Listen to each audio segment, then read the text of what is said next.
Logical ডিসক্রিপেন্সির তালিকা প্রকাশ করতে হবে নির্বাচন কমিশনকে। গত 19 জানুয়ারি হওয়া পশ্চিমবঙ্গে এসআইআর শুনানিতে এমনই নির্দেশ দিয়েছিল সুপ্রিম কোর্ট। সেই অনুযায়ী গত বুধবার কমিশন জানিয়েছিল শনিবারই তালিকা প্রকাশ করা হবে। শুধু লজিক্যাল ডিসক্রিপেন্সির তালিকা নয়, কমিশন জানিয়েছিল তারা নো ম্যাপিং ভোটার তালিকাও প্রকাশ করবে। শনিবার একসঙ্গে দুই তালিকা মিলিয়ে প্রায় 1,26,00,000 নাগরিকের তালিকা প্রকাশ করার কথা ছিল। শনিবার রাতে সেই তালিকা দিল্লি থেকে আসে। শনিবার রাতে সেই তালিকা পাঠানো হয় ইআরওদের কাছে। রবিবার থেকে সুপ্রিম কোর্টের নির্দেশ মতো টাঙানো শুরু হয়েছে প্রকাশ্যে। সুপ্রিম কোর্ট জানিয়েছিল কমিশনকে গ্রাম পঞ্চায়েত, ব্লক ও ওয়ার্ড অফিসে সংশ্লিষ্ট তালিকা প্রকাশ্যে টাঙিয়ে রাখতে হবে। পাশাপাশি প্রতিটি ব্লক অফিসে আলাদা কাউন্টার বা নির্দিষ্ট অফিস খুলতে হবে, যেখানে সাধারণ মানুষ নথি জমা দেবেন এবং আপত্তিও জানাতে পারবেন। লজিক্যাল ডিসক্রিপেন্সির তালিকা প্রকাশের দাবি বারবার উঠেছিল বিভিন্ন রাজনৈতিক দলের তরফে। মুখ্যমন্ত্রী মমতা বন্দ্যোপাধ্যায় অভিযোগ করেন 58 লক্ষের নাম তো আগেই বাদ চলে গিয়েছে, আর লজিক্যাল ডিসক্রিপেন্সির নাম করে 1,36,00,000 নামের তালিকা তৈরি করা হয়েছে। এসবের মাঝেই শীর্ষ আদালত এই নির্দেশ দিয়ে কমিশনের জন্য ডেডলাইন বেঁধে দেয়।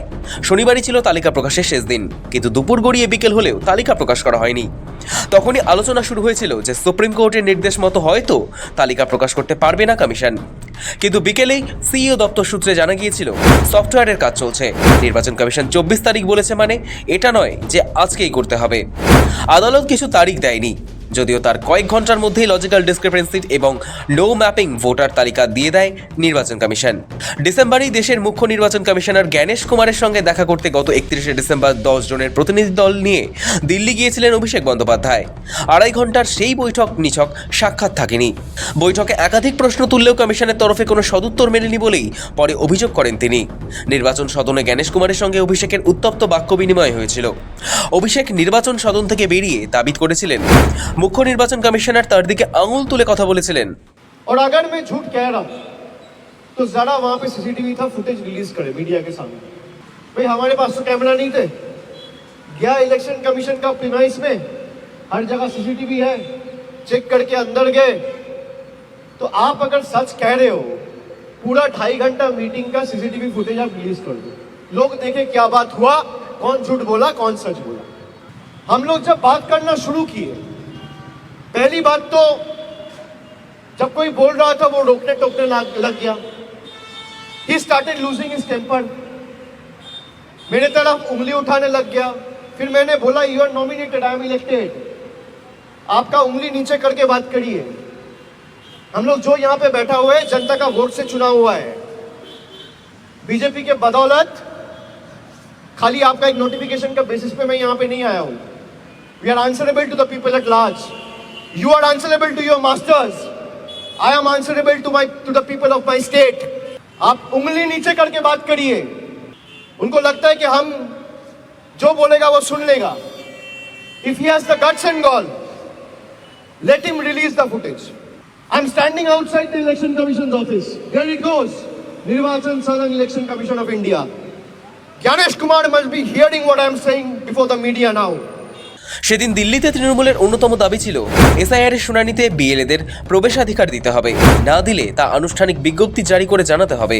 তৃণমূল সাংসদদের দাবি ছিল লজিক্যাল ডিসক্রিপেন্সিতে চিহ্নিত করা 1,36,00,000 ভোটার তালিকা প্রকাশ করতে হবে। সেই পর্বে কমিশন তৃণমূলের কোনো দাবিকেই মান্যতা দেয়নি, কিন্তু তৃণমূল সুপ্রিম কোর্টে মামলা দায়ের করেছিল। সেই মামলায় তালিকা প্রকাশের নির্দেশ দেয় শীর্ষ আদালত।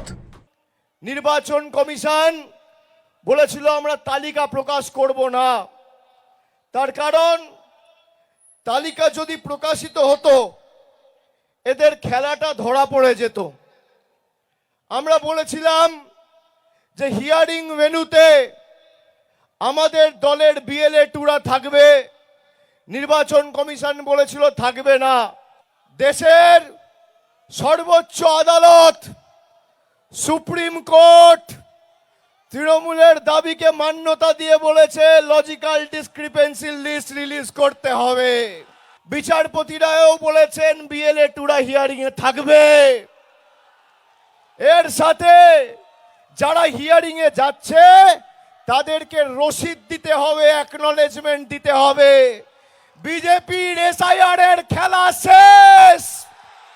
যারা বাংলার মানুষকে খালি ভাতে মেরে চুপ করে বসে থাকেনি, আমাদের মৌলিক অধিকার ভোটাধিকার কেড়ে নিতে চেয়েছে, তাদের দু গালে দুটো কষিয়ে থাপ্পড় মেরেছে দেশের সর্বোচ্চ আদালত। সব মিলিয়ে সুপ্রিম কোর্টের স্পষ্ট নির্দেশ এবং নির্বাচন কমিশনের নিজেরই আনুষ্ঠানিক বিজ্ঞপ্তি থাকা সত্ত্বেও দুপুর গড়িয়ে গেলেও লজিক্যাল ডিসক্রিপেন্সির তালিকা প্রকাশ না হওয়ায় নির্বাচন কমিশনের বিরুদ্ধে সরব হয়েছিলেন অভিষেক বন্দ্যোপাধ্যায়। তবে শনিবার রাতেই জানা যায় দিল্লি থেকে রাজ্যের সিইও দপ্তরে এসে পৌঁছেছে লজিক্যাল ডিসক্রিপেন্সির তালিকা। শুধু তাই নয়, শনিবার রাতে সেই তালিকা পাঠানো হয় ইআরওদের কাছে। রবিবার থেকে সুপ্রিম কোর্টের নির্দেশ মতো টাঙানো শুরু হয়েছে প্রকাশ্যে। এরপরেই সাধারণ মানুষ জানতে পারবেন সেখানে তাদের নাম আছে কিনা এবং সেই মতো নথি জমা দেওয়া বা আপত্তি জানাতে পারবেন। শনিবার রাতের আগে কিভাবে প্রকাশিত বহু জায়গায়। রবিবার থেকে সুপ্রিম কোর্টের নির্দেশ মতো টাঙানো শুরু হয়েছে বলে জানিয়েছে কমিশন। তবে শনিবার দিনভর রাজ্যের বিভিন্ন জায়গায় লজিক্যাল ডিসক্রিপেন্সি যে তালিকা প্রকাশ করা হয় তা কোথা থেকে এলো, কিভাবে প্রকাশিত হলো তা নিয়ে প্রশ্ন উঠতে শুরু করেছে। সেই বিষয়টা গোচরে আসতেই বার্তা দিয়েছে নির্বাচন কমিশন। যেসব জায়গা থেকে তালিকা প্রকাশ হয়েছে সেই সব জেলার নির্বাচনী আধিকারিক তথা জেলা শাসকদের কাছে রিপোর্ট তলব করেছে নির্বাচন কমিশন। শফিক চ্যানেলের রিপোর্ট, সময়, কলকাতা।